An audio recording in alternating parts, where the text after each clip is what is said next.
As operações militares envolveram 72 países, entre os quais estão Grã-Bretanha, Estados Unidos e União Soviética, combatendo a Alemanha, Itália e Japão.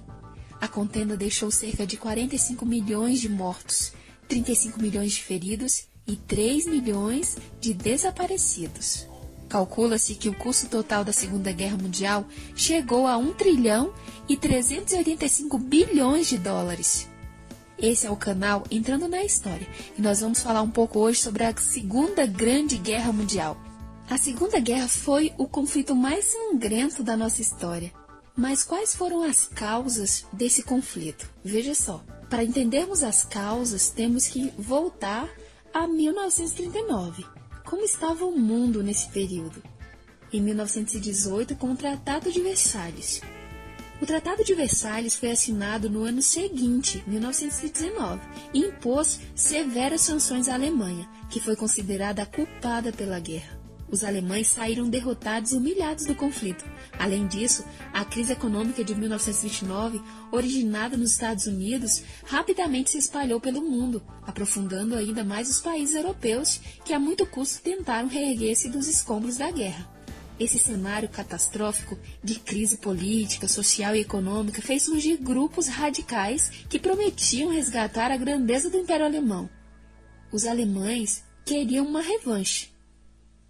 E ao passar pela humilhação que o Tratado de Versalhes promoveu ao povo, Adolf Hitler, com seu partido nazista, ganhava espaço na política da Alemanha. Em 1933, Hitler foi aclamado como chanceler e tinha em suas mãos todos os poderes para governar os alemães. O Führer, o líder ou o chefe, era aclamado por onde passava, e a ele o seu povo prestava juramentos de lealdade. A partir desse momento, Hitler tratou de expandir domínio alemão sobre a Europa, reivindicando territórios que pertenceram ao Império Alemão.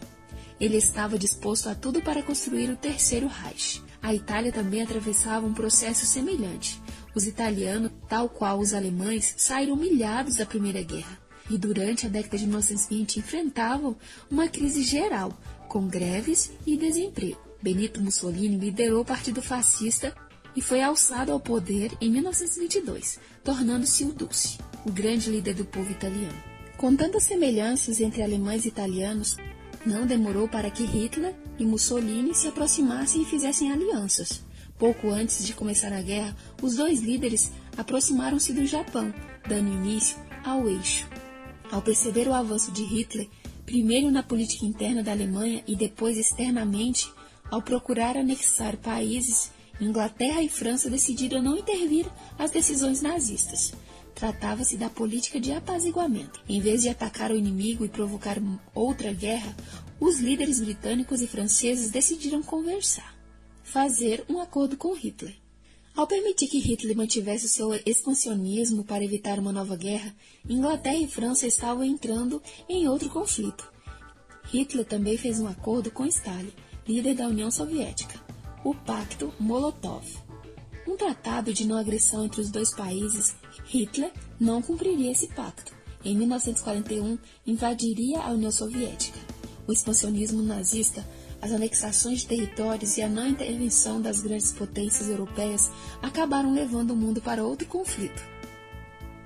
Em 1º de setembro de 1939, as tropas alemãs invadiram a Polônia. Apesar das inúmeras exigências para que se retirassem do território, elas permaneceram. Com a recusa alemã em cumprir as exigências, Inglaterra e França declararam guerra contra a Alemanha, desencadeando a Segunda Guerra Mundial. Os países que lutaram durante a Segunda Guerra Mundial agruparam-se em aliados e eixo. Os aliados eram Estados Unidos, Inglaterra, França e União Soviética, enquanto o eixo era formado por Alemanha, Itália e Japão. A Segunda Grande Guerra pode ser dividida em duas fases. A primeira fase, de 1939 a 1942, e a segunda fase, de 1943 a 1945. A primeira fase foi marcada pelas tropas do eixo, avançando rapidamente pela Europa, e em 1940 as tropas nazistas já ocupavam grande parte da França. Hitler fez questão de que a rendição francesa fosse assinada no mesmo vagão de trem em que, em 1918, os alemães renderam-se logo após a derrota da Primeira Guerra. A Inglaterra foi atacada por aviões alemães Em 1940, Churchill foi eleito primeiro-ministro e iniciou a reação inglesa contra o ataque inimigo. Essa fase favorável ao eixo encerrou-se em 1941, quando as tropas nazistas foram derrotadas na União Soviética, após a invasão ordenada por Hitler. Em dezembro do mesmo ano, os Estados Unidos foram atacados por kamikazes japoneses, em sua base aérea de Pearl Harbor, no Oceano Pacífico. Os norte-americanos, com esse ataque, entraram na guerra. Iniciou-se, assim, a segunda fase, de 1943 a 1945. A segunda fase da guerra foi definitiva para o término da guerra. Com a entrada dos Estados Unidos e da União Soviética no confronto, ingleses e franceses contaram com ajudas importantes para responder aos ataques nazifascistas. As tropas aliadas iniciaram o contra-ataque e reverteram o avanço do eixo obtido na primeira fase. Do lado oriental, as tropas soviéticas e ao ocidente, as tropas americanas, inglesas e francesas. Na Europa, o eixo foi perdendo espaço e sendo encurralado pelos aliados. Benito Mussolini foi o primeiro líder a ser derrotado. O dia mais marcante para os aliados na Segunda Guerra Mundial foi o dia 6 de junho de 1944, que entrou para a história como o Dia D, o desembarque dos aliados na Normandia, norte da França. Esse dia foi decisivo para encaminhar o eixo à derrota e ao iniciar a libertação francesa do domínio nazista. A Itália foi o primeiro país do eixo a render-se, em 1943. 2 anos depois, a derrota nazista era questão de tempo. A recusa do Japão em render-se e a vingança ao ataque a Pearl Harbor fizeram com que os Estados Unidos lançassem 2 bombas atômicas nas cidades japonesas de Hiroshima e Nagasaki. A destruição foi enorme e o imperador Hirohito não teve alternativa senão a rendição. Hitler estava escondido em um bunker, em Berlim. Percebendo que a vitória dos aliados era uma realidade, o Führer suicidou-se. Logo em seguida, os alemães renderam-se aos aliados, em 8 de maio de 1945. Esse dia foi comemorado como o Dia da Vitória. A Segunda Guerra na Europa já tinha terminado, mas no Pacífico, os japoneses, como já mencionei, eles não tinham assinado a rendição. E o Brasil na guerra? Como o Brasil participa?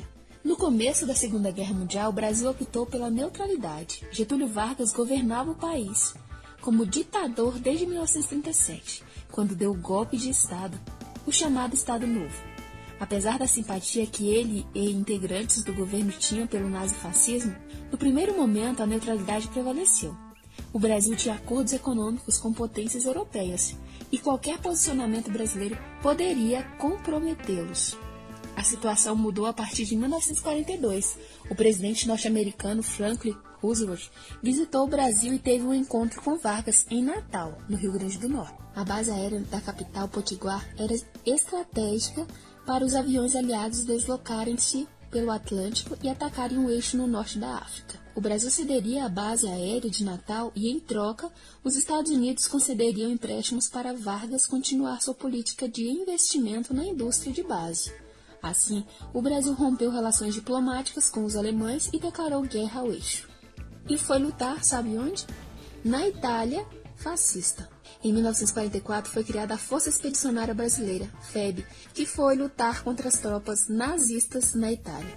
Apesar da rendição italiana no ano anterior, o país ainda tinha muitas tropas alemãs por lá.